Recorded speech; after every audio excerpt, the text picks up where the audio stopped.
ধৈর্যশালীদেরকে দান করবেন। কোরআনে কারীম বলছেন, উলাইকা ইউজজাউনাল গুরফাতা বিমা সাবারু ওয়া ইউলাক্কাউনা ফিহা তাহিয়াতাও ওয়া সালামা। এরা হলো সেই সব লোক যাদেরকে প্রদান করা হবে বেহেশতের সুউচ্চ মঞ্জিল, কারণ তারা সবর ইখতিয়ার করেছিল, তারা সবর করছিল, এই জন্য বেহেশতের সবচেয়ে ভালো জায়গা তাদের দেওয়া হবে। আলহামদুলিল্লাহ, আলহামদুলিল্লাহ। এবং জান্নাতে সবরকারীদেরকে সম্বর্ধনা দেওয়া হবে, সম্বর্ধনা দেওয়া হবে। খালিদিনা ফিহা হাসনাত মুস্তাকাররান ওয়া মুকামা।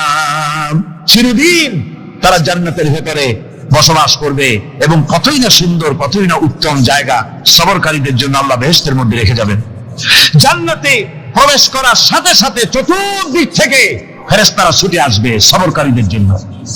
ওয়াল মালাইকাতু ইয়াদখুলুনা আলাইহিম মিন কুল্লি বাব। চতুর্দিক থেকে ফেরেশতারা তাদেরকে ইস্তেকবাল করবে, কি বলবে? সালামুন আলাইকুম বিমা সাবারতুম ফানি'মা উকবাদ-দার। তোমাদের প্রতি শান্তি বর্ষিত হোক, কারণ তোমরা পৃথিবীতে সবর অবলম্বন করেছিল। কতই না উত্তম জায়গা, কতই না সুন্দর জায়গা আল্লাহ রাব্বুল আলামিন সবরের বিনিময় তোমাদেরকে দান করেছেন। সুতরাং এই সবর হচ্ছে মুসলমানদের জন্য সবচেয়ে বড় নিয়ামত। আজ আমার তো মনে হয় পৃথিবীতে মুসলমানরাই সবচেয়ে বেসবর। ট্রেনে যাবে, বসা নিয়ে বেসবর, টিকিট নিয়ে বেসবর, বাসের মধ্যে বেসবর, বাজারে যাবে বেসবর, স্কুলে যাবে বেসবর, যেখানে যান সব জায়গায় আমরা বেশি অধৈর্য, ঠিক কিনা কর? সামান্য সামান্য জিনিস নিয়ে ঝগড়া করা, মারামারি করা, এই হচ্ছে আমাদের ট্র্যাডিশন। ধৈর্য অবলম্বন করতে হবে জীবনের সকল ক্ষেত্রে, এই ধৈর্য আমাদেরকে রক্ষা করতে হবে। এই ধরনের ধৈর্য যদি আমরা অবলম্বন করতে পারি তাহলে আল্লাহ পাক বলছে, আর আল্লাহ বলছে মুত্তাকি কারে কয় শোনো, এরে কয় মুত্তাকি যাদের মধ্যে এই 10টা গুণ আছে। এই 10টি সত্য যদি সম্পাদন করতে পারি, যদি আমল করতে পারি, জীবন ধন্য হয়ে যাবে। সেই 10টি কথা আমি আবার আপনাদের স্মরণ পটে তুলে দিতে চাই, প্যাকেট করে পকেটে উঠাই দিতে চাই, যেন বাড়ি নিয়ে যেতে পারেন। 1 নম্বর হচ্ছে 10টি পয়েন্টের 1 নম্বর আল্লাহর প্রতি ঈমান। 1 নম্বরে আল্লাহর প্রতি ঈমান, 2 নম্বরে পরকালের প্রতি ঈমান, 3 নম্বরে ফেরেশতাদের উপর ঈমান, 4র্থ নম্বরে কিতাবের প্রতি ঈমান, 5ম নম্বরে নবীদের প্রতি ঈমান, 6ষ্ঠ নম্বরে সহায় সম্বলহীন নিকটবর্তী আত্মীয়, ইতিম, মিসকিন, প্রবাসী, মুসাফির, সাহায্য প্রার্থী, এদেরকে মুক্ত করার জন্য এদেরকে সাহায্য প্রদান করা। 7 নম্বরে নামাজ প্রতিষ্ঠা করা, 8 নম্বরে যাকাত আদায় করা, 9 নম্বরে ওয়াদা পালন করা, 10 নম্বরে সবর ইখতিয়ার করা। কয়টা হইল? কয়টা হলো? এই 10টি কাজ যদি আমরা পালন করতে পারি, বিপদে মুসিবতে ধৈর্য ধারণ করতে পারি, যত মুসিবত আসুক, আসলে এগুলি কিছু না। মুসিবত আল্লাহ টেস্ট করবেন, মুসিবত দিয়া আল্লাহ টেস্ট করেন। দেখা যায় যে এদের শক্তি খুব বেশি, চোখে আপনি দেখতে পারেন, কিন্তু আল্লাহ বলছেন ইন্না কায়দাশ শায়তানি কানা দাঈফা। বাতিলরা হলো শয়তান, বাতিলরা কি? আর ওদের চক্রান্ত আসলেই দুর্বল। এদের চক্রান্ত আসলে কি? দুর্বল। কাজেই এগুলিকে ভয় করা যাবে না। বিপদে মুসিবতে ধৈর্য ধারণ করে যদি অগ্রসর হওয়া যায়, তো আল্লাহ রাব্বুল আলামিন এই 10টি পয়েন্ট যদি আমল করা যায়, দুনিয়াও শান্তি পাবো, আখিরাতেও শান্তি পাবো। যত মুসিবত আসুক, বিপদ আসুক, ধৈর্যের সাথে মোকাবেলা করতে হবে। ধৈর্যের অর্থ কি? আমি আগেই বলেছি, ধৈর্যের অর্থ হচ্ছে অবিচলতা, দৃঢ়তা, বরদাস্ত করা, সহিষ্ণুতা, ধীরতা, স্থিরতা। ধৈর্যের অর্থ এটা নয় একজন একটা থাপ্পড় মারলো আর আপনি বলবেন যে বাবা ব্যথা পাইছো নাকি, তাহলে আর একখান থাপ্পড় দিয়া দাঁত আমার সবগুলো ভালায় না। এর নাম ধৈর্য নয়।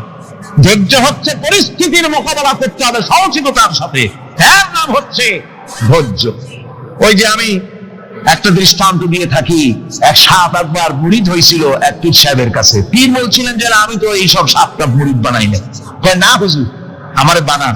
তা তারপরে মুরিদ বানায় কিছু অভিজ্ঞতারে শিখাই দিল, আর বললো খবরদার কাউকে দংশন করবা না। ঠিক আছে, সে যায় জিজ্ঞাসা শুরু করে দিয়েছে। এর মধ্যে জমিনে রাখাল আসছে, ধান কাটছে, ধানগুলো নিবি কি করে, দড়ি দাড়ি পাচ্ছে না, তো কি করা যায়, বাঁধবে কি দিয়া? সন্ধ্যার পরে অন্ধকারে দেখে যে দড়ি একটা পড়ে আছে। ও যে কি দড়িটা তো ওরা বুঝে না, ওইটারে নিয়া ধানরে ফেসাইয়া লেজ দিয়ার মাথা দিয়ে এরকম করে বাসেটা নদী বাঁধছে। সাপ তখন বলতেছে, হায় হায় রে, কেমন যে মুড়ি ধইছি, তা না হলে তুই ঠিক পাইতি যে আমি কি ধরনের দড়ি। এরপরে নিয়ে বাড়ি নিয়ে ভালাই দেশে খুলে সাপটার ঘাড় গেছে মস্কিয়া। বহুত কষ্ট করে হুজুরের বাড়ি গিয়ে হাজির, কয় যে হুজুর কি একখান জিকের শিখাইলেন, আমার তো ডাক্তার মস্কে শেষ। আশ্চর্য কথা, কত মানুষ মুড়ি হইলো, কত কিছু মুড়ি হইলো, কারো তো জিকের করলে ঘাড় মস্কে যাবে কেন, এটা কেমন কথা?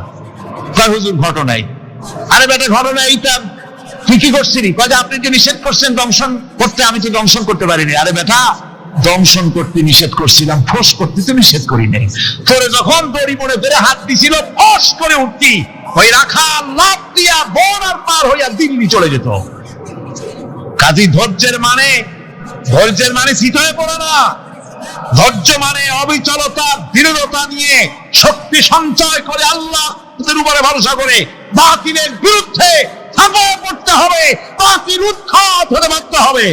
সনাতনে কারিবে উল্লেখ করা হয়েছে, অত্যাচারের মোকাবেলায় আম্বিয়ায়ে কেরাম যা বলেছেন সেটা হলো এই, ওয়ামা লানা আল্লা নাতাওয়াক্কালা আলাল্লাহি ওয়া কাদ হাদানা সুবুলানা। আল্লাহ পাক বলেন, পয়গম্বররা বলেছেন আমরা আল্লাহর উপরে ভরসা করব না, তো কার উপরে ভরসা করব? তিনি তো আমাদেরকে সঠিক পথ দেখিয়েছেন, সঠিক রাস্তা আমাদের দেখিয়েছেন, সুতরাং তার উপরেই তো আমরা ভরসা করব।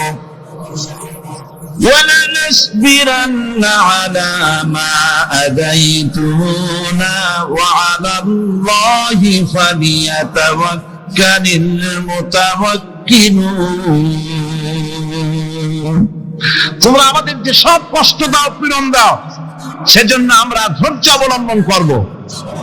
তোমরা আমাদেরকে কষ্ট দিচ্ছ, আমরা ধৈর্য অবলম্বন করব, আর ভরসা করব কেবলমাত্র তার উপরে যে আল্লাহ রাব্বুল আলামিন আমাদেরকে নবী করে পাঠিয়েছেন। সেই ভরসা করতে হলে সেই আল্লাহর উপরেই তো ভরসা করা উচিত।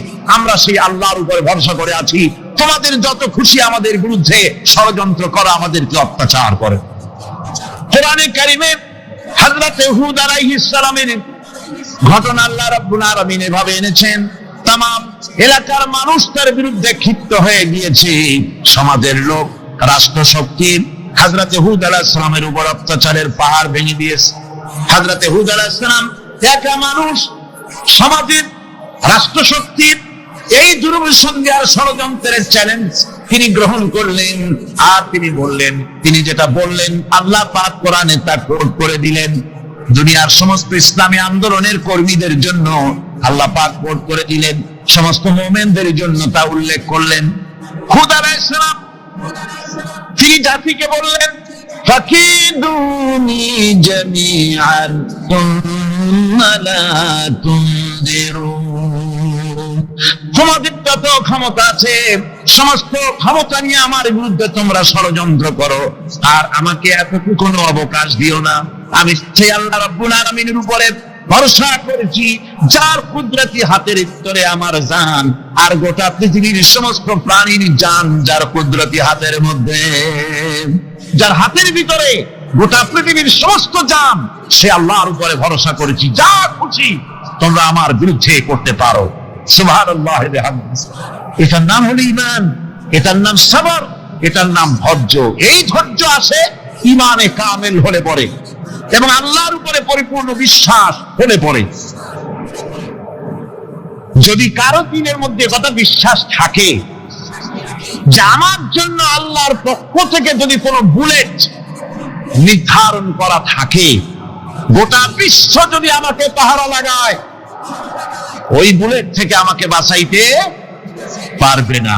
আর আমার জন্য যদি একটা বুলেট আল্লাহ কর্তৃক নির্ধারিত থাকে, তাহলে গোটা পৃথিবীর মানুষ চেষ্টা করেও সেই বুলেট থেকে আমাকে রক্ষা করতে পারবে না। এটার নাম হচ্ছে ঈমান।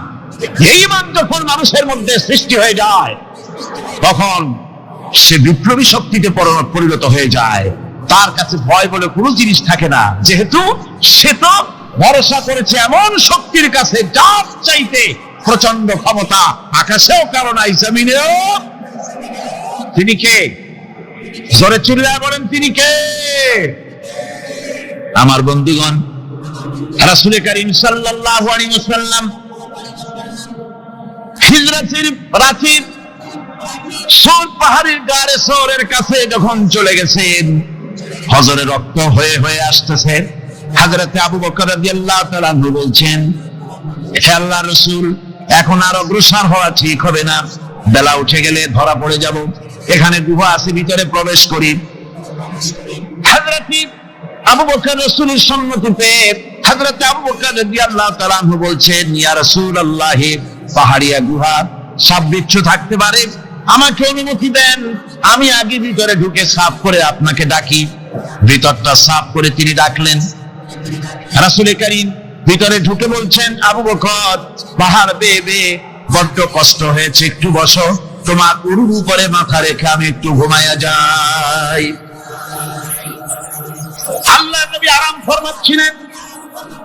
সকালবেলায় কাফির বেঈমানরা যখন আস্তে আস্তে করে গুহা মুখে পৌঁছে গেছে, পায়ের চিহ্ন এখানে শেষ, তাদের নিশ্চিত ধারণা এর ভিতরেই নবীজি আছেন।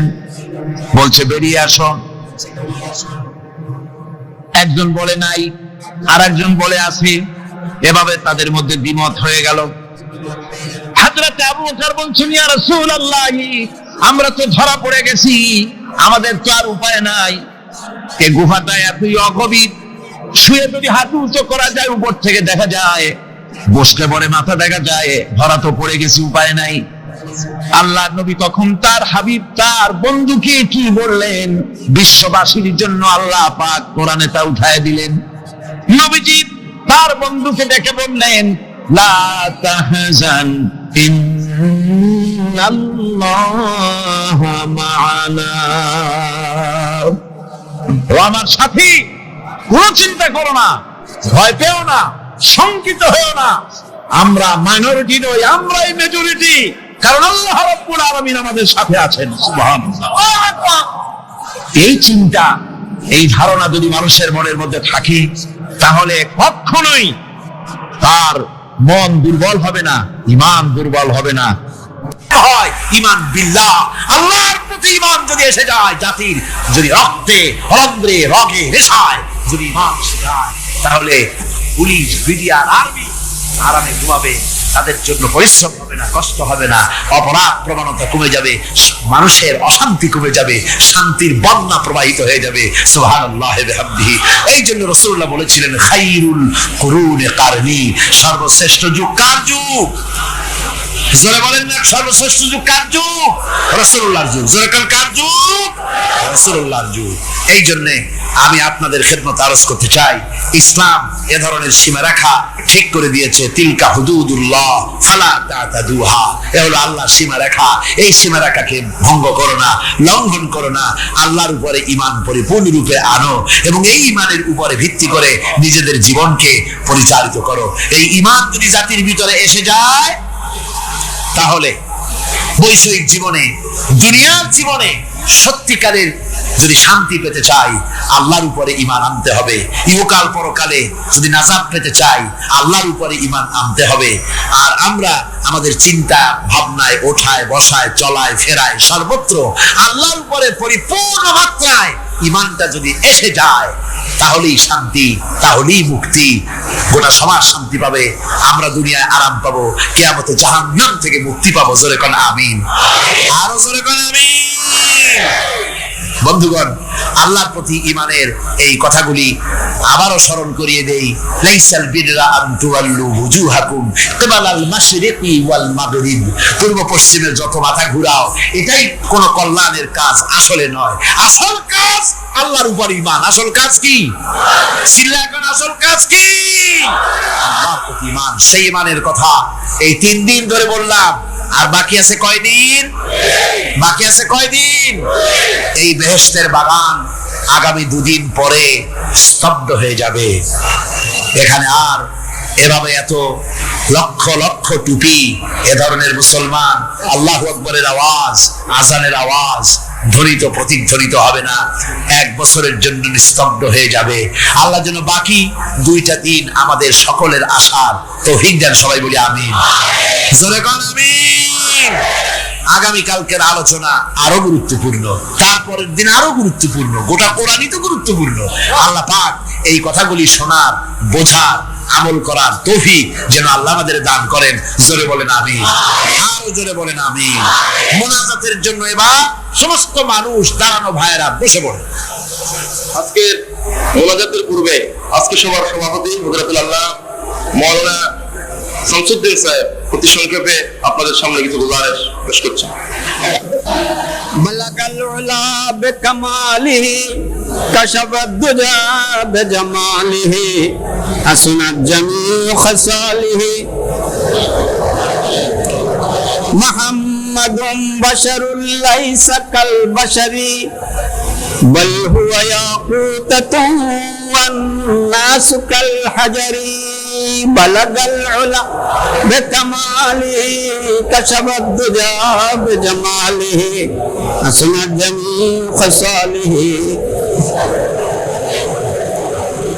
সম্মানিত বন্ধুগণ, এই বিরাট মাহফিল করতে আমাদের এই বছরের বাজেট 15,30,000 টাকা আমরা করেছিলাম, কিন্তু মাঝে মাঝে দেখা যাচ্ছে কিছু বাজেট আমাদের ছাড়াই যাচ্ছে। গত পরশু আমরা আপনাদের থেকে যে সহযোগিতা পেয়েছি সেখানে 11,000 থেকে কিছু বেশি টাকা আমরা পরশু পেয়েছি। এতে করে আমার একটু ভয় হচ্ছে যে আমাদের বাজেট কোথায় যাবে। এজন্য আপনাদের সহযোগিতা চাচ্ছি, দোয়া চাচ্ছি।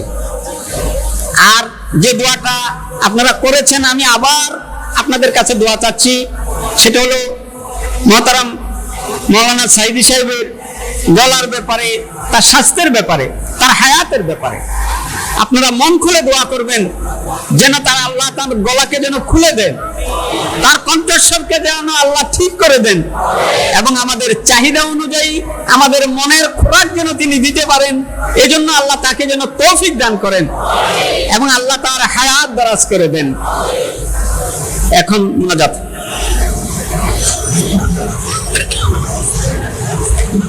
মোনাজাতের পর আযান হবে বা জামাত এশার নামাজ পড়ে আপনারা যাবেন।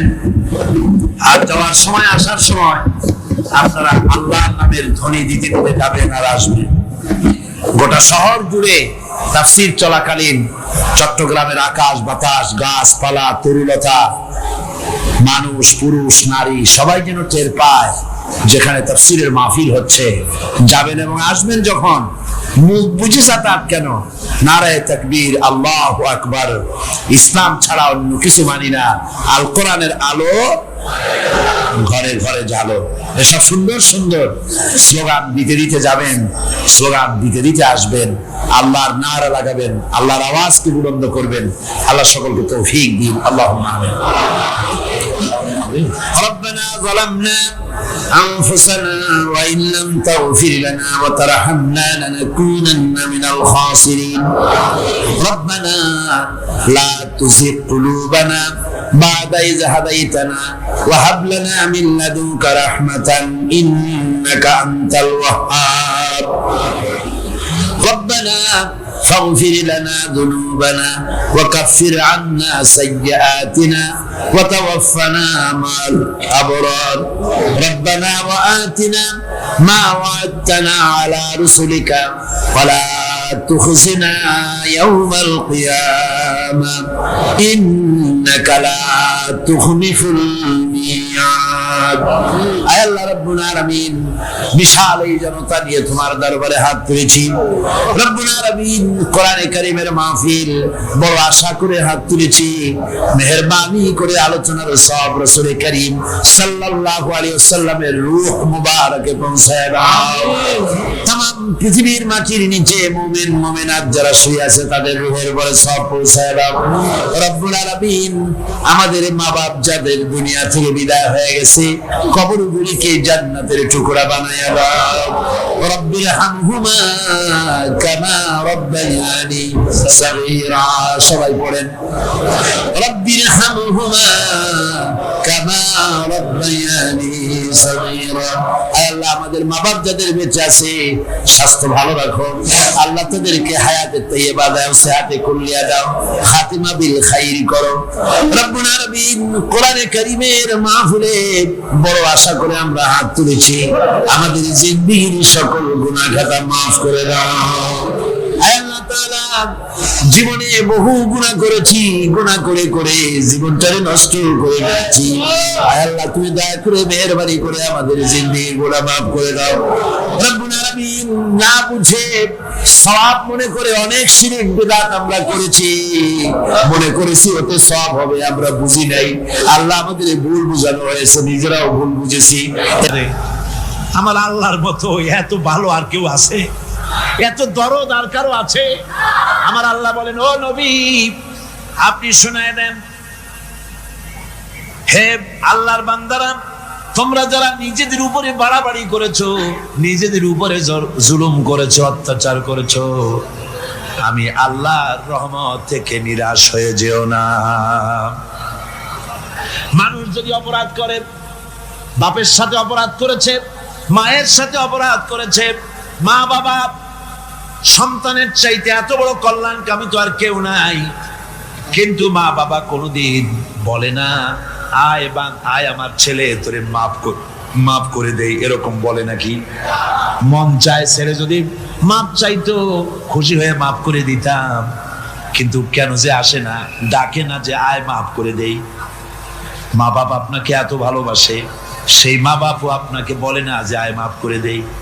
আমার আল্লাহ হচ্ছেন এমন আল্লাহ, আল্লাহ রাব্বুল আলামিন ডাকেন, এ বান্দা খুন করেছিস ফিরে আয়, জিনা করেছিস ফিরে আয়, হত্যা করেছিস ফিরে আয়, চুরি করেছিস ফিরে আয়, কুফরি করেছিস ফিরে আয়, সুদ খেয়েছিস, ঘুষ খেয়েছিস, মদ খেয়েছিস ফিরে আয়, এসে আমার দরবারে চোখের পানি ফেল, আমার দরবারে কাঁদাকাটি কর। ইন্নাল্লাহা ইয়াগফিরুয যুনুবা জামিআ ইন্নাহু হুয়াল গফুরুর রহিম। আমার দরবারে চোখের পানি ফেলে কান, আমি রব্বুল আলামিন জিন্দেগীর গুনাহ maaf করে দেব। সুবহানাল্লাহ কর, সুবহানাল্লাহ কর। আমার কাছে কান, চোখের পানি ফেল। আল্লাহ রাব্বুল আলামিনের কাছে বান্দার দুইটা ফোঁটা বেশি প্রিয়। একটা হলো জিহাদের ময়দানে যে রক্ত ফোঁটা দেওয়া হয়, এটা আল্লাহর কাছে প্রিয়। আর আল্লাহর ভয়তে গুনার জন্য লজ্জা করে, অনুশোচনা করে বান্দা যখন চোখের পানি ছেড়ে দেয়, আল্লাহর কাছে এটা অত্যন্ত প্রিয়।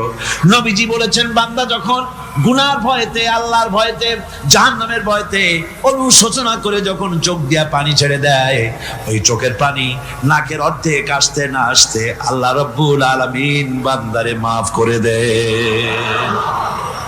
আল্লাহ বরদাস্ত করতে পারেন না যে বান্দা কান্দে। আমার ভাইরা, আল্লাহ রহমত এই পৃথিবীতে, আল্লাহ রহমতকে 100 ভাগ করা হয়েছে। আল্লাহ রহমতের কত ভাগ? এই 100 ভাগের 1 ভাগ সারা পৃথিবীতে ছড়াই দেওয়া হয়েছে। আর 99 ভাগ কার কাছে? আল্লাহর কাছে। একটা ভাগ দুনিয়া ছড়ানো হয়েছে আদম আলাইহিস সালাম থেকে নিয়ে এই পর্যন্ত, এখান থেকে নিয়ে কিয়ামত পর্যন্ত পৃথিবীতে যত মানুষ আসবে, যত প্রাণী আসবে, তাদের মধ্যে প্রাণী জগতেও গাভী তার বাছুরকে ভালোবাসে ঠিক কিনা, হাতি তার বাচ্চাকে ভালোবাসে ঠিক কিনা, মুরগি তার বাচ্চাকে ভালোবাসে কিনা, প্রত্যেক মাই তার সন্তানকে ভালোবাসে মানুষের মতো। এই ভালোবাসা, এই স্নেহ, এই মমতা, এই করুণা, এই মহব্বত একটা ভাগ দুনিয়ায় দেওয়ার পর আপনি আর আমি যতটুকুন ভাগে পেয়েছি, সেই মহব্বতে, স্ত্রীর মহব্বতে অস্থির, মায়ের মহব্বতে অস্থির, সন্তানের মহব্বতে অস্থির।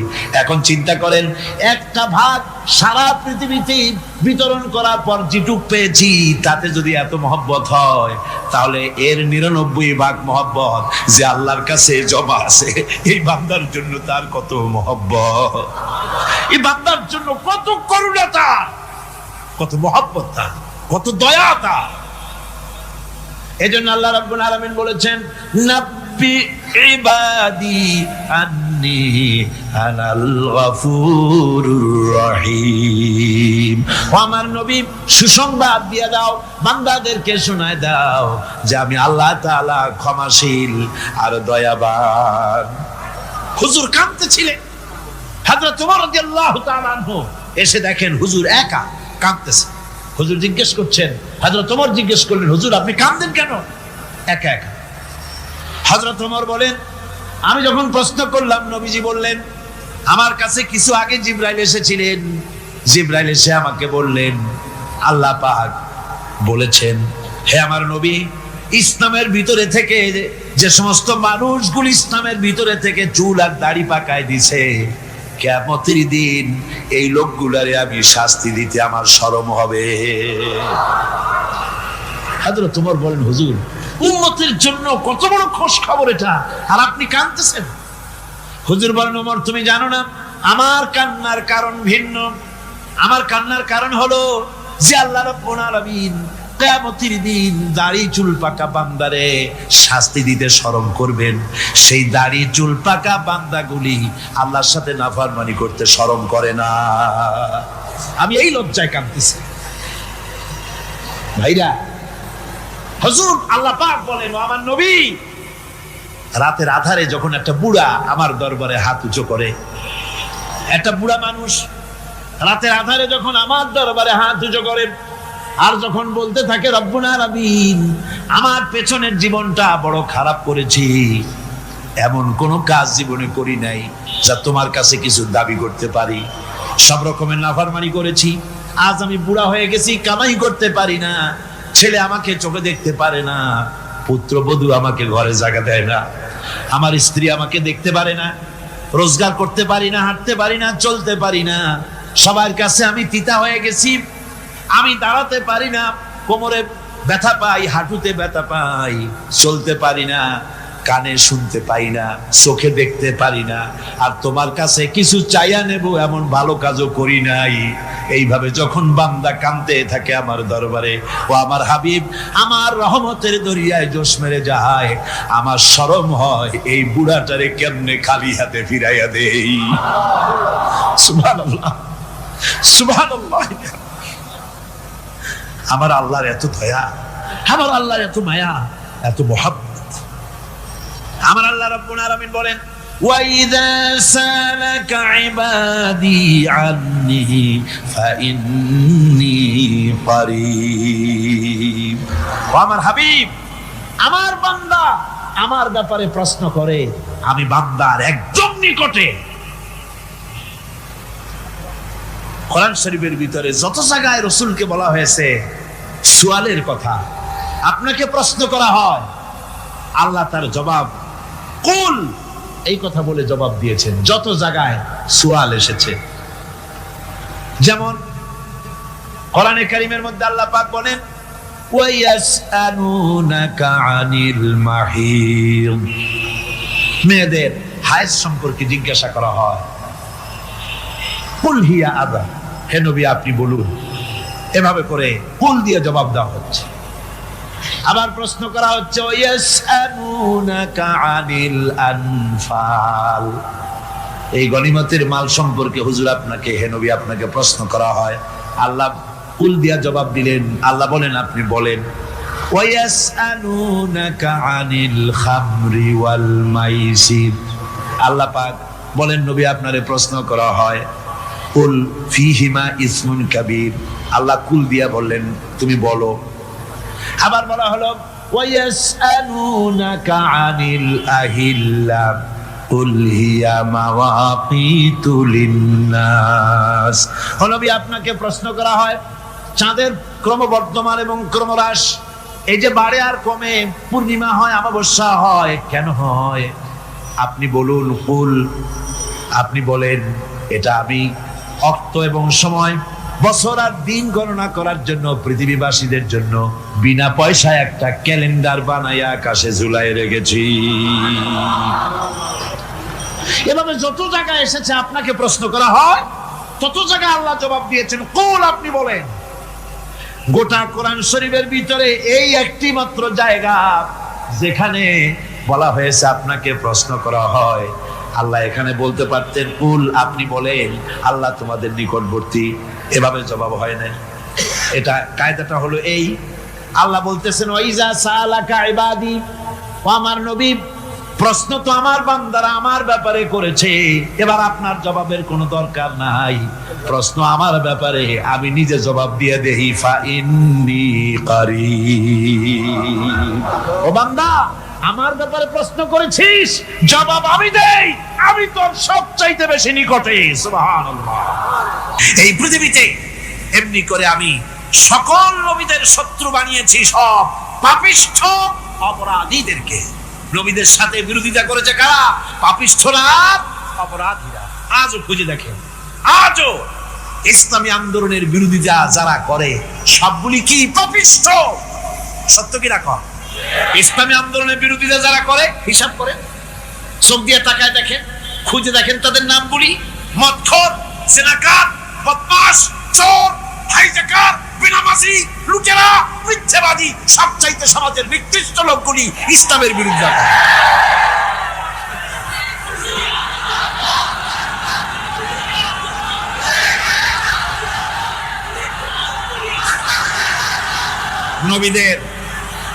নবীদের শত্রু আল্লাহ বলেন, সব যুগে নবীদের সাথে শত্রুতা করেছে পাপিষ্ঠরা।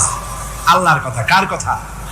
সকল যুগে নবীদের সাথে শত্রুতা করেছে পাপিষ্ঠরা, নিকৃষ্ট ধরনের অপরাধীরা। সুতরাং নবী রাসূলদের অবস্থা যখন এই, তখন দ্বীনের দাওয়াত যারাই দেবে তাদের কিসমত এরকম হবেই। এই বাধার মোকাবেলা তাদেরও করতে হবে। এই যে বাধাটা আসে, এই যে মারে, অপরাধ কি? এই যে তারা চোর বা ডাকাত, যাদের মারা হয়। আল্লাহ রাব্বুল আলামিন বলেন অপরাধ হলো ওয়ামা নাকামু মিনহুম ইল্লা আইয়ুমিনু বিল্লাহিল আজিজিল হামিদ। অপরাধ হচ্ছে ঈমানদার লোকদের উপরে নির্যাতন চালিয়েছে, অন্য কোনো কারণে নয়। কারণ একটাই, তারা আল্লাহর জমিনে আল্লাহর দ্বীন প্রতিষ্ঠা করতে চেয়েছে, আর কোনো অপরাধ নাই। জমিন আল্লাহর, জমিন কার? এই বিশাল জনসমুদ্র গর্জে উঠুন একযোগে, বলুন জমিন কার? আইন চলবে কার? এখানেই সংঘর্ষ বেঁধেছে আবহমান কাল ধরে। মানুষ অত্যাচারিত হয়েছে, সাহাবায়ে কেরাম অত্যাচারিত হয়েছেন। বুখারী শরীফের হাদিসে এসেছে, রাসূল করিম সাল্লাল্লাহু আলাইহি ওয়াসাল্লামের কাছে হযরতে খাব্বাব গিয়ে উপস্থিত হয়েছিলেন। হযরতে খাব্বাব বলেন, হাদিসটা এভাবে লেখা হয়েছে বুখারীতে, ওয়ান খাব্বাব বিন আরিদ রাদিয়াল্লাহু তাআলা আনহু قال شكونا الى رسول الله صلى الله عليه وسلم وهو متوسد بردة له في ظل الكعبة। রাসূলুল্লাহর কাছে গেলাম, কাবা শরীফের কাছে গিয়ে দেখি নবীজি একটা চাদর গায়ে দিয়ে তিনি আরাম ফরমাচ্ছিলেন কাবা শরীফের ছায়ায়। সেখানে গিয়ে বললাম, আলা তাস্তানসিরু লানা আলা তাদউ লানা ইয়া রাসূলুল্লাহ, হে আল্লাহর রাসূল, আপনি কি আমাদের জন্য আল্লাহর কাছে দোয়া চাইবেন না? আপনি কি আল্লাহর কাছে আমাদের জন্য সাহায্য চাইবেন না? আমাদের লোকগুলিকে, মুসলমানগুলিকে মারতে মারতে তো শেষ করে ফেলে দিল। তারা আমাদের সুমাইয়াকে মারলো, আমাদের খাব্বাবকে উটের সাথে পায়ের দড়ি লাগায় টানলো, আমাদের খোবায়েবকে তারা আগুনের উপরে চিৎ করে শোয়ায় রাখলো, না খায় রাখতেছে, মারতেছে, কষ্টে তো শেষ হয়ে গেলাম। হুজুর, আপনি কি আমাদের জন্য দোয়া করবেন না? হাদিস শরীফে এসেছে, নবীজি উঠে বসলেন সোজা হয়ে। নবীজি বলেন, ও আমার সাহাবী, ও খাব্বাব, শোনো, তোমাদের আগে এই পৃথিবীতে যারা দ্বীনের দাওয়াত দিতে এসেছিলেন তাদেরকে সমকালীন রাষ্ট্রশক্তি, সমাজ শক্তি তাদেরকে ধরতো। ফায়ুখাজুর রাজুলু, তাদেরকে তারা ধরতো। ফায়ুহফারু লাহু ফিল আরদ, আর তার জন্য জমিনের ভিতরে কবর বানাইতো। ওই কবর ফায়ুজালু ফিহা, ওই কবরের ভিতরে তাকে কোমর পর্যন্ত গেড়ে দিত। সুম্মা ইউতা বিল মানশার, এরপরে করাত আনতো। ফায়ুদাউ আলা রাসিহি, এরপরে ওই করাত তার মাথার উপরে রাখতো। ফায়ুজালু নিসফাইন, এরপরে করাত দিয়া চিরে জীবিত মানুষটারে দ্বিখণ্ডিত করে ফেলে দিত। মা ইয়াসুদ্দুহু যালিকা আন দীনিহি। ও আমার খাব্বাব, এত কষ্ট দেওয়ার পরেও সেই যুগের কোন মুসলমানকে, দ্বীনের দায়ীদেরকে আল্লাহ দ্বীন থেকে এক চুলো তারা সরাই দিতে পারে নাই, এক চুলো সরাতে পারে নাই। ওয়াল্লাহি, ও খাব্বাব, আমি আমার আল্লাহর নামে কসম করে বলছি, লা ইউতাম্মান্নাল্লাহু হাযাল আমরা হাত্তা ইয়াসিরা আর-রাকিবু মিন সানা ইলা হাযরামাউত। আমি কসম করে বলি, আল্লাহ রাব্বুল আলামিনের এই সানা থেকে হাযরামাউত পর্যন্ত লোকেরা যাতায়াত করবে, সুন্দরী রমণীরা গমন করবে, সদাগরেরা যাতায়াত করবে, টাকা নিয়ে পয়সা নিয়ে যাতায়াত করবে। তাদের মনের মধ্যে লুটের ভয়, টাকার ভয়, চুরির ভয়, ডাকাতির ভয়, জেনার ভয়, হত্যার ভয়, ধর্ষণের ভয়, কোনো ভয় থাকবে না। লা ইয়াখাফু ইল্লাল্লাহ, আল্লাহ ছাড়া কোনো ভয় থাকবে না। এমন একটা সমাজ, এমন একটা সময় আসবে। ওয়ালাকিন্নাকুম তাস্তাজিলুন, অথচ খুব তাড়াহুড়ো তোমরা করতেছো। তাড়াহুড়ো করো না, সময় আসবে ইনশাআল্লাহ। আমার ভাইয়েরা, আমার বন্ধুগণ, কঠিন বিপদে অবিচলতা এবং ধৈর্যের দৃষ্টান্ত রেখে গেছেন আম্বিয়া আলাইহিমুস সালাম। সুবহানাল্লাহ। কঠিন বিপদে অবিচলতা, দৃঢ়তা, ধৈর্য কারে বলে, তার দৃষ্টান্ত কারা রেখেছেন? আম্বিয়া আলাইহিমুস সালাম। ওনারাই আমাদের আদর্শ, নবীরাই আদর্শ। সাহাবায়ে কেরাম রিদওয়ানুল্লাহি তাআলা আলাইহিম আজমাইন আমাদের আদর্শ। ভাইরা আমার, মুসা আলাইহিস সালামকে ফেরাউন যখন ঘিরে ফেলে দিল, কোরআনের সব কথা গল্প গুজবার ইতিহাসের জন্য লেখা হয় নাই। কোরআনের মধ্যে যা লেখা হয়েছে সব বান্দাদের উপদেশের জন্য, যাতে করে লোকেরা চিরটা কাল এর থেকে উপদেশ নিয়ে নিজেদের তৈরি করতে পারে। জোরে বলেন সুবহানাল্লাহ। মুসা আলাইহিস সালামের কথা আল্লাহ বলেন, ফেরাউন তাকে ঘিরে ফেলে দিল, পালাবার রাস্তা নাই। ফালাম্মা تراءى الجمعان قال أصحاب موسى إنا لمدركون। মুসা আলাইহিস সালামের উম্মতরা বললেন, হে মুসা, পাকড়াও হয়ে গেছি, পালাবার রাস্তা নাই। তিন দিক থেকে আমাদেরকে ঘেরাও করেছে ফেরাউনের শক্তি। সামনে কি? দরিয়া, আর তিন দিকে কি? ঘেরাও আন্দোলন। পালাবার পথ নাই, পালাবার পথ নাই। সারাশি আক্রমণ, ঘেরাও আন্দোলন। এই যে ঘেরাও টেরাও তো আজকে নতুন নাই, ঘেরাও আসছে অনেক আগের থেকে। আসলে কথা বুঝতে পেরেছি। মাইক না থাকলে আমি কি করবো কল? আজকে এরকম হচ্ছে কেন? আগামীকাল ঠিক হবে ইনশাআল্লাহ, রাগ করেন না। গান হচ্ছে, বসেন বসেন। শয়তান ঢুকছে মাইকের মধ্যে। অনেক সময় হয় কি, মাইকের হাই পাওয়ারের যে মেশিন আছে, এর ভিতরে ইথার থেকে রেডিওর ওই গানগুলি ওর মধ্যে ঢুকে পড়ে। কথা বুঝতে পেরেছেন?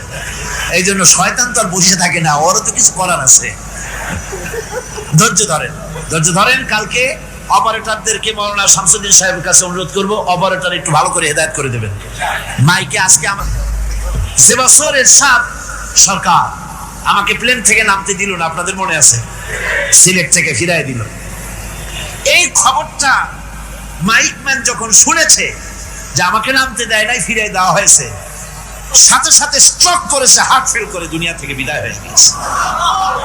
সিলেটে তাফসীর হতে পারবে না, এই কথা সে বরদাস্ত করতে পারে না। আমি কেঁদেছি আর দোয়া করেছি, আল্লাহ, কোরআনের মহব্বতে লোকটার এই অবস্থা হলো, তোমার জান্নাত তুমি দয়া করে তাকে দান করে দিও। কাজে কোনো ব্যবসায়ী চায় না যে তার ব্যবসাটা খারাপ হোক, লোকেরা মন্দ বলুক। এ মাইকের ব্যাপারে আপনারা আজকে রাগারাগ করেন না, যা হয়েছে কালকে ভালো হবে ইনশাআল্লাহ। সবাই বলেন ইনশাআল্লাহ। এখন চলেন আমরা ফেরাউনের অবস্থা দেখে গিয়া কি করতেছে ফেরাউন। মুসা আলাইহিস সালামকে ঘেরাও করে ফেলেছে, পালাবার উপায় নাই। একদিকে দরিয়া, তিন দিকে ফেরাউনের শক্তি। এই যে ঘেরাও টেরাও মানে নতুন তো না, ধর্মঘট নতুন না, এ পুরানা জিনিস। এই পৃথিবীতে সর্বপ্রথম ধর্মঘট কিসের উপরে হয়েছে জানেন? এই পৃথিবীর প্রথম ধর্মঘট হয়েছে পেঁয়াজ, রসুন আর ডাইলের উপরে। মুসা আলাইহিস সালামের জামানায় লান নাসবিরা আলা তুআমিন ওয়াহিদ, আমরা এক রকমের খাদ্য আর খাবো না, আমাদের পেঁয়াজ দেওয়া লাগবে, ডাল দেওয়া লাগবে, রসুন দেওয়া লাগবে। সর্বপ্রথম ধর্মঘট হয় মুসা আলাইহিস সালামের জামানায়, সেখান থেকে শুরু হয়েছে। কিন্তু মশাল মিছিল যে আসলো কই থেকে এইটা আমি খুঁজে পাইনি। পরে প্রত্যেকটা জিনিসের একটু ইতিহাস আছে, আমি খুঁজতে খুঁজতে পেলাম। আমি জানি না এর ইতিহাস মূলে কোথায়, কিন্তু আমি যতদূর খুঁজে পাইছি সেটা হলো মশাল মিছিলের আবিষ্কার হয়েছে লঙ্কায় রাবণের সময়। হনুমানের লেজে আগুন দিয়া তারপরে লঙ্কা কাণ্ড ঘষালো, নামই আছে লঙ্কা কাণ্ড। হনুমানেরা লেজে আগুন দিয়ে রাবণ যে লঙ্কায় মশাল মিছিল করেছিল হনুমানকে দিয়া, ওই হনুমানের ওই সিস্টেমটা এখনো আমাদের দেশে চালু আছে। এইটা আসলে কোন ভদ্রলোকের এই মিছিল হওয়া উচিত না। আগুন নিয়ে কিসের মিছিল? আগুন হলো জাহান্নামের প্রতীক। আগুন কিসের প্রতীক? জাহান্নামের প্রতীক। যদিও আমাদের উপকারে লাগে, কাজে লাগে। সুতরাং আমরা যা করব প্রত্যেকটা জিনিসের পেছনে সুন্নতে নববীর কোনো না কিছু থাকতে হবে। কথা বুঝতে পেরেছেন? তিন দিক থেকে ঘেরাও হয়ে গেছে, পালাবার কোনো রাস্তা নেই। হযরতে মুসা আলাইহিস সালামের কাছে উম্মতেরা বললেন, পালাবার তো কোনো পথ নাই, এখন উপায়টা কি? আমাদের তো আর উপায় নাই।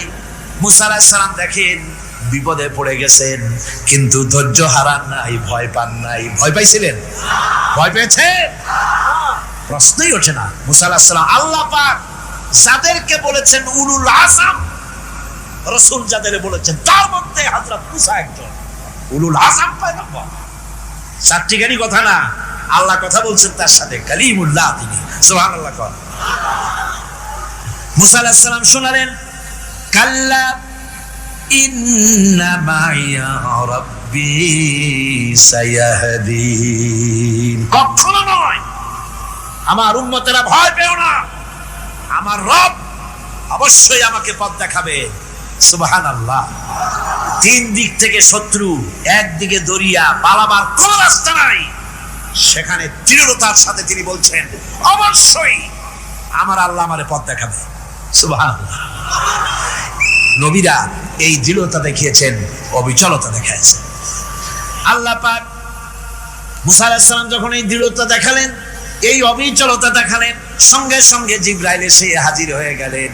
আল্লাহ পাক বলেন, ফাআওহাইনা ইলা মুসা আন আদরিব বিআসাকাল বাহরা ফানফালাকা ফাকানা কুল্লু ফিরকিন কাত্তাউদিল আযীম। মুসা আলাইহিস সালামকে আমি ওহী নাযিল করলাম, তাকে বললাম হাতে যে লাঠি আছে এই লাঠি দিয়ে আঘাত করো দরিয়ার উপরে। দরিয়ার উপরে আঘাত করলেন, একটা রাস্তা হয় নাই, 12টা রাস্তা তৈরি হয়ে গেল।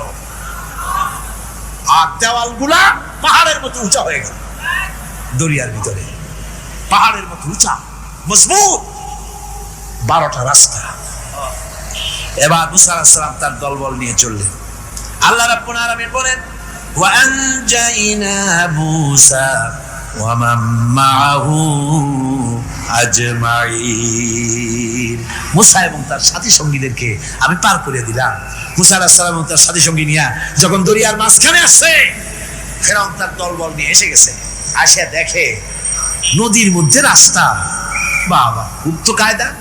ও মনে করছে ওর বাজানের তৈরি করা ডিস্ট্রিক্ট বোর্ডের রাস্তা।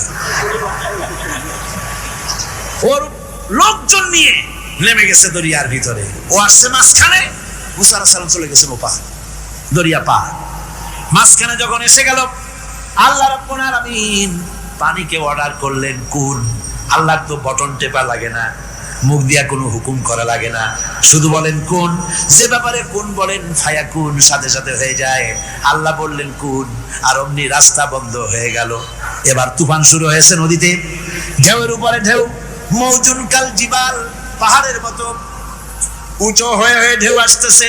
দলবল ঘোড়া আর অস্ত্রপাতি যা ছিল সব মরিয়া শেষ।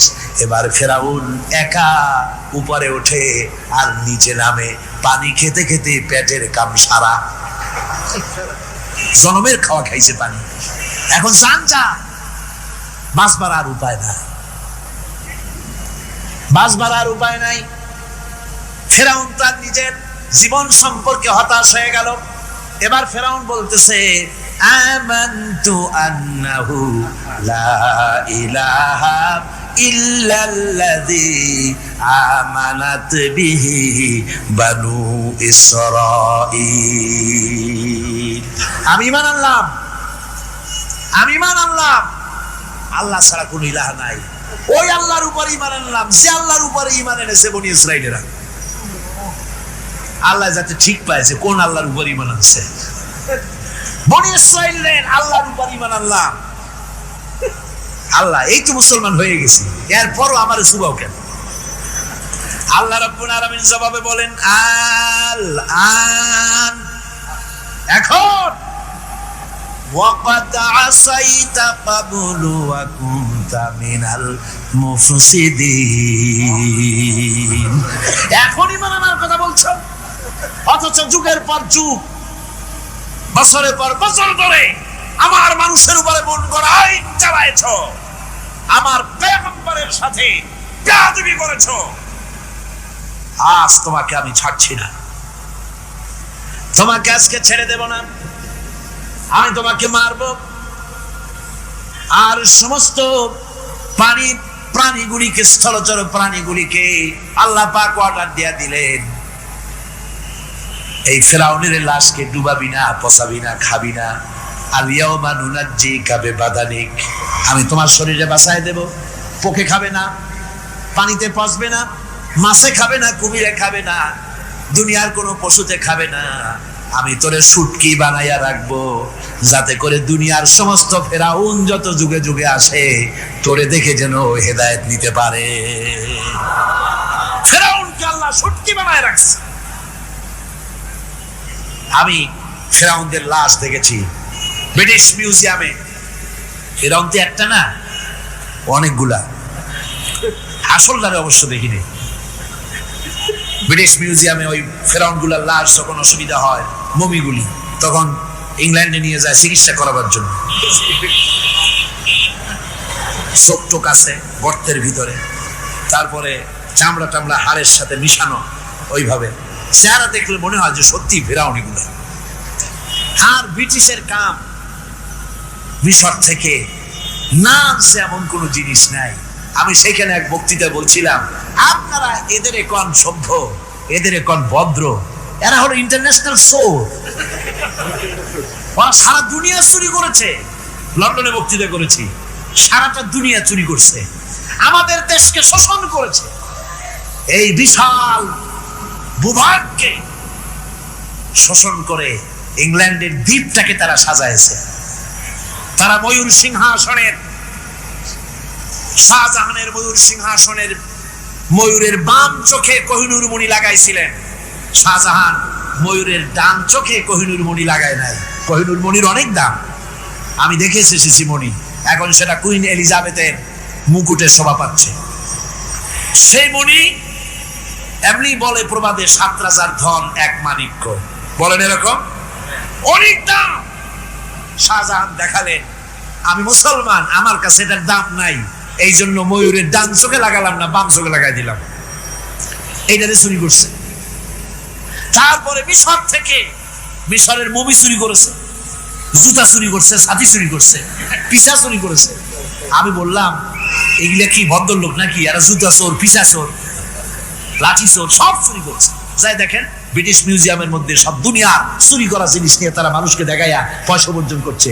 টিপু সুলতানের তরবারিটা পর্যন্ত চুরি করেছে। আজ পর্যন্ত ব্রিটিশ মিউজিয়ামে টিপু সুলতানের তরবারিটা আছে, আমি তরবারিটা দেখে এসেছি। আমার বন্ধুগণ, বলতেছিলাম যে পৃথিবীতে আল্লাহ রাব্বুল আলামিন নবীরা তাদের চরিত্র দিয়ে বিপদের মোকাবেলা করে, দুনিয়ার সামনে কঠিন বিপদের মোকাবেলা করে অবিচলতা, দৃঢ়তা দেখায় গেছেন যে কেমন করে এই পৃথিবীতে বিপদের সামনে মোকাবেলা করতে হয়। ধৈর্য ধরতে হবে, বিপদ আসবে পাহাড় সমান হয়ে, আপনাকে ধৈর্য ধারণ করতে হবে সেভাবে বুক বেঁধে। যেহেতু এটা যদি বিশ্বাস হয় যে আমার কিসমতে যা আছে তার থেকে বেশি কিছু হবে না, তাহলেই আপনার ধৈর্য আসবে, ভয় পাবেন না। কথা ঠিক কিনা কন? এবারে হযরত হুদ আলাইহিস সালাম সম্পর্কে আল্লাহ রাব্বুল আলামিন বলেন, হযরতে হুদকে যখন ষড়যন্ত্র হলো, কাফির বেঈমানেরা তাকে মেরে ফেলার জন্য যখন সরকারি ষড়যন্ত্রে লিপ্ত হয়ে গেল, হযরতে হুদ সমাজের এই চ্যালেঞ্জের মোকাবেলা করলেন। হযরত হুদ বলেন, ফাকির, তোমরা তোমাদের ষড়যন্ত্র আমার বিরুদ্ধে যত পারো আমার বিরুদ্ধে ষড়যন্ত্র চালাও, এতটুকু আমার অবকাশ দিও না। আমি এমন আল্লাহর উপরে ভরসা করেছি যার হাতের ভিতরে তোমাদেরও জান আর আমারও জান। যা পারো তাই করো। সরকার, সমস্ত শক্তি একত্রিত হয়ে আমার মোকাবেলা করো। একদিকে হুদ আলাইহিস সালাম, আর একদিকে গোটা জাতি। হযরত হুদ ভয় পায় নাই। সুবহানাল্লাহ। কোন ঈমান বিল্লাহ মানুষের কলিজাকে এভাবে শক্ত করে দেয়। কোন আলহামদুলিল্লাহ। এবারে এই বিপদের, কঠিন বিপদের মোকাবেলা করে আমার রাসূল যে প্রমাণ দিয়া গেলেন, আমার রাসূল যে কঠিন বিপদের মোকাবেলা করলেন, ভাইরা আমার, হিজরতের রাতে সওর পাহাড়ের ভিতরে যখন তিনি আশ্রয় নিলেন, হযরতে আবু বকরের সাথে ছিলেন। হযরতে আবু বকর রাদিয়াল্লাহু তাআলা আনহু বলেন, হুজুর আপনি দাঁড়ান, এটা তো পাহাড়িয়া গুহা, গুহার ভিতরে সাপ থাকতে পারে, বিচ্ছু থাকতে পারে, আমি আগে ঢুকি, বিপদ যদি হয় আমার উপর থেকে হয়ে যাক। গুহার ভিতরে নেমে গুহা সাফ করলেন। এরপরে হুজুরকে ডাকলেন, হুজুর তাশরীফ নিলেন গুহার ভিতরে। এরপরে হুজুর বললেন, আবু বকর, পাহাড়ে হেঁটে হেঁটে 2-3টা পাহাড় পাড়ি দিয়া যাওয়া লাগে সূর পাহাড়ে। মদিনার সোজা রাস্তা হুজুর ধরেন নাই, মেসফালার পথ দিয়া জাবালে কেদোয়ার উপর দিয়া 3টা পাহাড় পাড়ি দিয়া তারপরে হুজুর গেলেন সূর পাহাড়ে। গুহার ভিতরে হুজুর তাশরীফ নিলেন। বললেন, আবু বকর তুমি বসো, তোমার উরুর উপরে মাথা রেখে আমি একটু আরাম করি। হযরতে আবু বকর বসলেন, হুজুর তার উরুর উপরে মাথা রেখে ঘুমায় গেলেন। আর এরপরে কাফির বেঈমানেরা তালাশ করতে করতে কাফেররা এসে গেল পায়ের চিহ্ন দেখে দেখে গর্তের কাছে। হযরত আবু বকর ভয়তে কেঁদে ফেললেন, আরে আর তো উপায় নাই, এবার তো ধরা পড়ে গেছি, এবার নবীজিকে মেরে ফেলে দেবে। নবীর মহব্বতে, নিজের মহব্বতে নয়, নবীর মহব্বতে কাঁদতেছিলেন। হুজুর বলেন, হুজুরের ঘুম ভেঙে গেল। বলো, আবু বকর কাঁদো কেন? ছেলের কথা, মেয়ের কথা, বিবির কথা, বাড়ির কথা মনে পড়লো নাকি? হযরত আবু বকর বলেন, ইয়া রাসূলুল্লাহ, আল্লাহর কসম করে বলি, যেদিন ঈমান এনেছি এই কলিজার ভিতরে মা বাপ, স্ত্রী, পুত্র, পরিজন, এমনকি আমার নিজের জীবনের চাইতে আপনারে বেশি ভালোবাসি। তা কাঁদো কেন? কাঁদো কেন? হযরত আবু বকর বলেন, হুজুর ধরা পড়ে গেছি, কাফেররা এসে গেছে গর্তের কাছে, তাকালি আমাদের দেখতে পাবে, আমরা তো মাইনরিটি, ওরা তো মেজরিটি, আমরা তো ধরে মারি ফেলাই দেবে, আপনাকে মেরে ফেলে দেবে, এই জন্য কাউকে। আল্লাহ রাব্বুল আলামিন, হুজুর তখন কি দৃঢ়তা, কি অবিচলতা, কি ধৈর্যের পাহাড় সম মনোবৃত্তি তখন দেখালেন।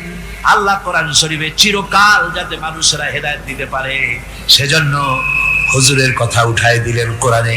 আল্লাহ পাক বলেন, ইযহুমা ফিল গার ইয ইয়াকুলু লিসাহিবিহি লা তাহজান ইন্নাল্লাহা মা'ানা। ও বন্ধু, ভয় পেও না, আল্লাহ আমাদের সাথে আছেন। সুবহানাল্লাহ। আল্লাহ আমাদের সাথে আছেন। আমরা মাইনরিটি নই, আমরাই মেজরিটি। আল্লাহ আছে আমার সাথে, ভয় পাওয়ার কোনো কারণ নাই। সুবহানাল্লাহ। আল্লাহ পাক বলেন, ফাআনসালাল্লাহু সাকিনাতাহু আলাইহি ওয়া আইয়াদাহু বিজুনুদিন লাম তারাওহা। আমি এদের অন্তরের ভিতরে আমি শান্তি নাজিল করে দিলাম, প্রশান্তি দিয়া দিলাম, আর আমি সাহায্য করলাম, আর এমন সব সৈন্য পাঠায় দিলাম যে সৈন্যগুলি তোমরা দেখতে পাও নাই। সুবহানাল্লাহ। ভাইরা আমার, রাসূল করিম সাল্লাল্লাহু আলাইহি সাল্লাম এই বিপদের মাঝে, চরম বিপদের মাঝে অবিচলতা, দৃঢ়তা, কঠিন আত্মনির্ভরতা দেখিয়েছেন। এগুলি হলো ঈমানের 5ম নম্বরের উপকারিতা। আল্লাহর প্রতি ঈমান আনলে এভাবে পাহাড় সম ঈমান মজবুত হয়ে যায়। জেলের পরোয়া করি না, ফাঁসির পরোয়া করি না, শহীদ হওয়ার পরোয়া করি না, মেরে ফেলে দেবে, উড়ায় দেবে, হত্যা করবে, পরোয়া করি না। পরোয়া করি কেবলমাত্র কাকে? জোরে বলেন, কারে? এইরকম মুসলমান হাজার হাজার লাখ লাখ দরকার নাই, 313 জন যথেষ্ট। কয়জন যথেষ্ট? 313 জন যথেষ্ট। বদরে যারা জান দিয়ে মাল দিয়ে দিনকে প্রতিষ্ঠিত করেছিলেন, এরকম 313 জনই যথেষ্ট ছিল। এই দৃঢ়তা, এই অবিচলতা, এই ঈমান, এই ধৈর্য শিক্ষা দেয়, এই উপকার করে ঈমান বিল্লাহ। আল্লাহর প্রতি ঈমান আনলে এভাবে পাহাড়ের মতো শক্ত হয়ে যায় কলিজা। কোন আলহামদুলিল্লাহ। আমার বন্ধুগণ, এবার আমি বলবো সর্বশেষ উপকারের কথাটা বলি, মোনাজাত ছেড়ে দেব। কয়টার কথা বলছিলাম? উপকার 6টা উপকারের কথা বলেছি। অনেকগুলি বৈশিষ্ট্য, অনেকগুলি উপকারের মধ্যে আল্লাহর প্রতি ঈমানের 6টা উপকারের কথা 5টা বলা হয়ে গেছে। এবার 6ষ্ঠ নম্বর এবং শেষ নম্বর, এটা হচ্ছে আল্লাহর প্রতি ঈমান আনলে পরে তার দ্বারা সবচাইতে বেশি ফায়দা পায় সমাজ এবং রাষ্ট্র। কোন আলহামদুলিল্লাহ, কোন আলহামদুলিল্লাহ। আল্লাহর প্রতি ঈমানের দ্বারা নৈতিক সংশোধন হয় এবং রাষ্ট্র আর সমাজ সবচাইতে বেশি উপকৃত হয়। কারণ হলো ঈমানদার ব্যক্তি আল্লাহর প্রতি যে ঈমান এনেছে, তার মনের মধ্যে ধারণা এটা হয়, আমার কোনো কাজ তো গোপন থাকে না। ইন্নাল্লাহা লা ইয়াখফা আলাইহি শাইউন ফিল আরদি ওয়ালা ফিস সামা। আল্লাহর কাছে গোপন বলতে কিছু নাই, আকাশেও নাই, জমিনেও নাই, কোনো কিছু গোপন নাই। সুতরাং আমি যা করি সব আল্লাহ দেখেন এবং শোনেন। এমনকি মানুষ যে কল্পনা করে, সে কল্পনাও আল্লাহ টের পায় না, নাকি টের পায় কিনা? ওয়াইন তুবদু মিন আনফুসিকুম আও তুখফুহু ইউহাসিবুকুম বিহিল্লাহ। মনের ভিতরে যে কল্পনা করো, আল্লাহ পাক বলেন এই কল্পনারও হিসাব আমি রব্বুল আলামিন তোমার কাছ থেকে নেব। ফায়ুআযযিবু মান ইয়াশাউ, যারে খুশি শাস্তি দেব, আর যারে খুশি আমি maaf করে দেব। জোরে বলেন সুবহানাল্লাহ। ফায়াগফিরু লিমান ইয়াশা ওয়া ইউআযযিবু মান ইয়াশা, যারে খুশি maaf করব, যারে খুশি শাস্তি দেব, কল্পনারও হিসাব নেব। এই কথা মুমিনের যদি জানা থাকে, তাহলে আর তার কোনো চিন্তা থাকে না, তার নৈতিক চরিত্র ভালো হয়ে যায়। কোন সুবহানাল্লাহ। আমার বন্ধুগণ, ঈমানদার লোক, আল্লাহর প্রতি ঈমান আসলে পরে সমাজ উপকৃত হয়, রাষ্ট্র উপকৃত হয়ে যায়। যেহেতু বান্দা জানে আমি দায়িত্বহীন কোনো কথা বলতে পারবো না, দায়িত্বহীন কোনো কাজ করতে পারবো না। আল্লাহ পাক বলেছেন, মা ইয়ালফিযু মিন কাউলিন ইল্লা লাদাইহি রাকীবুন আতীদ। বান্দা এমন কোনো কথা বলে না যে কথা আমার ফেরেশতারা রেকর্ড করে না রাখে। কাজী মুমিন ব্যক্তি আল্লাহর ভয়তে দায়িত্বহীন কথা বলবে না। নির্বাচন আসতে পরে রাস্তা সোনা দিয়ে বান্দায় দেব, এই করব সেই করব, না খাইয়া কেউ মরবেন না। আসে না নির্বাচনের সময় সেরাগালি বদনারা মঞ্চে দাঁড়িয়ে কত বড় বক্তৃতা করে, ভাইয়ের আমার, বোনের আমার, এবার আমার বোতল মার্কা বাক্স, আপনারা আমাকে ভোট দিয়ে দেশ এবং জাতির আরেকবার 12:30 বাজাইবার সুযোগ দিন। এবার ক্ষমতায় গেলে কেউ না খাইয়া মরবেন না, কিন্তু কি খাইয়া মরবে তাও বলে না। এর মানে প্রতি অর্থ হচ্ছে এই, ওরা যদি ক্ষমতায় যেতে পারে তাহলে বিষ খাইয়া হোক, গুলি খাইয়া হোক, কিছু না কিছু খেয়ে মরতে হবে। একেবারে খালি পেটে মরলে গ্যাস্ট্রিক হওয়ার সম্ভাবনা আছে। ঈমান বিল্লাহ যদি না থাকে, আল্লাহর ভয় যদি না থাকে, তাহলে দায়িত্বহীন কথা বলে। আর আল্লাহর ভয় যদি থাকে, তাহলে নৈতিকতার সংশোধন হয়ে যায়, দায়িত্বপূর্ণ কথা বলে, মানুষকে ফাঁকি দেয় না। আমার বন্ধুগণ, আল্লাহ রাব্বুল আলামিন তার বান্দা যারা আল্লাহকে ভয় করে, সে ভয় করা বান্দাগুলির মনের মধ্যে এই চিন্তা এসে যায়, আমি যেখানে থাকি না কেন আল্লাহ আমাকে দেখতেছেন, শুনতেছেন। রাতে হোক দিনে হোক, যেখানে আছি আল্লাহ আমারে দেখতেছেন। আল্লাহ পাক বলতেছেন, ওয়া হুয়া মাআহুম ইজ ইউবাইতুনা মা লা ইয়ারদা মিনাল কওলি ওয়া কানা আল্লাহু বিমা ইয়ামালুনা মুহিতা। আল্লাহ পাক বলেন, আমি তো আমার বান্দার নিকটে তখনও থাকি যখন সে গোপনে গোপনে রাতের বেলায় আমার মর্জির খেলাফ পরামর্শ করে। আমার মর্জির খেলাফ পরামর্শ করতেছে রাত্রে, আমি তো তখনও কাছে থাকি, ওটা আমি শুনি। ইমাম যদি আসে তাহলে এই সব কাজ থেকে সে বিরত থাকে। সে যদি কম হয় সেখানেও আল্লাহ, বেশিও যদি হয় সেখানেও আল্লাহ। এমন কোন জায়গা আছে নাকি চিটাগংয়ে যেখানে আপনি একটা আকাম করবেন আর আল্লাহ টের পাবে না? কোন আছে নাকি? আচ্ছা চট্টগ্রামে না থাকুক, বাংলাদেশের কোন জায়গা আছে নাকি? পার্বত্য চট্টগ্রামে যত পাহাড় আছে, উঁচু নিচে জায়গা আছে, ওই জায়গায় বোধহয় আছে নাকি? সারা পৃথিবীতে আছে কোথাও? আল্লাহকে ফাঁকি দেওয়ার জায়গা কোথাও? সব স্পষ্ট। আল্লাহ কি ঘুমায় নাকি? ঘুমায়? তার কাছে দিনও যা রাতও তাই, সমানে তিনি দেখতে পান, শুনতে পান, সবকিছু দেখতে পান, সবকিছু শুনতে পান। তাকে ফাঁকি দেওয়ার কোনো উপায় নাই। এই জন্য ৬ষ্ঠ নম্বরের উপকার যেটা হয় সেটা হলো সমাজ উপকৃত হয় ওই মানুষ দিয়ে যার মধ্যে ঈমান আছে। হযরত ওমর রাদিয়াল্লাহু তাআলা আনহু রাতের আধারে শেষ রাত্রে ঘুরতেছিলেন, দেখেন এক বাড়িতে কথা হচ্ছে, কথাবার্তার আওয়াজ পাওয়া যায়, মনে করলেন কোনো অসুখ বিসুখ নাকি। ঘরে গিয়ে কান পাচ্ছেন দেওয়ালের সাথে, শুনতে পাচ্ছেন ভিতরে বুড়ি মা তার মেয়েকে বলছে, এই মেয়ে ওঠ, উটের দুধ দোয়াই নিয়ে আসছি, এর মধ্যে পানি মিশা, তারপর সকালে বাজারে নিয়ে যা। মেয়ে বলছে, মা এই কামটা আমি পারবো না। কেন পারবি না? হযরত ওমর ফরমান জারি করেছেন, দুধে পানি মিশাতে নিষেধ করেছেন, কাজে এই কাজটা আমি পারবো না। আরে বেটি, আমিরুল মুমিনিন দেখ এখন কোথায় যাই ঘুমাই আছে, সে কি দেখতেছে না কি যে পানি মিশাই না কি মিশাই? মেয়ে বলতেছে, মা আমিরুল মুমিনিনকে ফাঁকি দেওয়া যেতে পারে, তার পুলিশ বাহিনীকে ফাঁকি দেওয়া যেতে পারে, কিন্তু আল্লাহ রাব্বুল আলামিনের চোখকে ফাঁকি দেওয়া যাবে না। হযরত ওমর এই কথা শুনে বাড়ি চলে গেলেন আর নিজের ছেলেকে ডেকে বললেন, ছেলে আমার, অমুক জায়গায় একটা বাড়ি আছে, সেখানে একটা যুবতী মেয়ে আছে, ওই মেয়েটার বিয়ে হয়েছে কিনা শোনো, যদি বিবাহ না হয়ে থাকে তুমি তোমার নিজের বিয়ের প্রস্তাব দাও। আমিরুল মুমিনিন এই মেয়েটা সুন্দরী কেমন, স্বাস্থ্য কেমন কিছুই দেখলেন না, দেখলেন তাকওয়া। কি দেখলেন? আল্লাহর ভয়। আল্লাহর ভয় যখন একটা জাতির মধ্যে আসে, পুলিশ লাগে না, পুলিশের কাজ কমে যায়।